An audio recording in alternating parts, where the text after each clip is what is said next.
মা দাদি বাড়িতে নাই, তুমি একটু চুলটা বেঁধে দাও না, আমি স্কুলে যাব।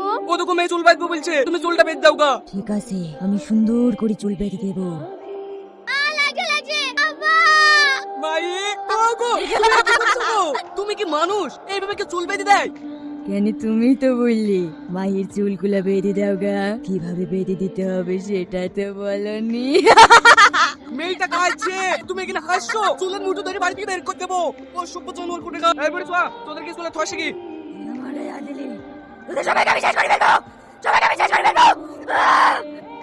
ওগো, মাথাটা খুব যন্ত্রণা করছে, চুলটা একটু টেনে দাও না। চুল টেনে দেবো?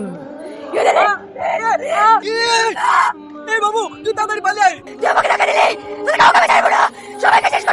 সাধু বাবু, সাধু বাবা, আপনি আমাদেরকে বাঁচান। কি হয়েছে তোর? আমার স্ত্রী আমার পরিবারের সবাইকে মেরে ফেলতে চায়, আপনি যেভাবে হোক আমাদেরকে বাঁচান।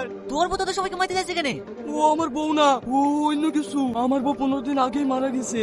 এইবার বুঝতে পেরেছি, ও কোনো মানুষ না, ও মৃত্যুর জগৎ থেকে আসা খারাপ একটা আত্মা। তাহলে আমাদের কি কোনো বাঁচার উপায় নাই? উপায় একটাই, যে পুতুলটা খারাপ আত্মা এনে দিয়েছে, সে পুতুলটাকে আগুনে জ্বালাতে হবে, তাহলে সব ঠিক হয়ে যাবে। বাবা, ওই দেখেন ওই পুতুলটা।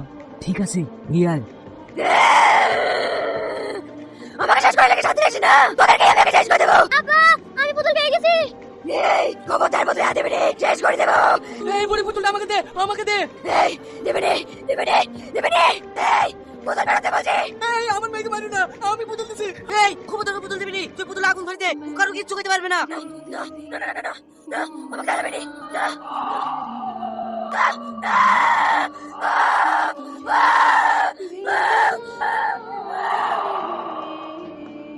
তোরা বিপদ থেকে পুরোপুরি মুক্ত, আর তোদের কোনো ভয় নাই।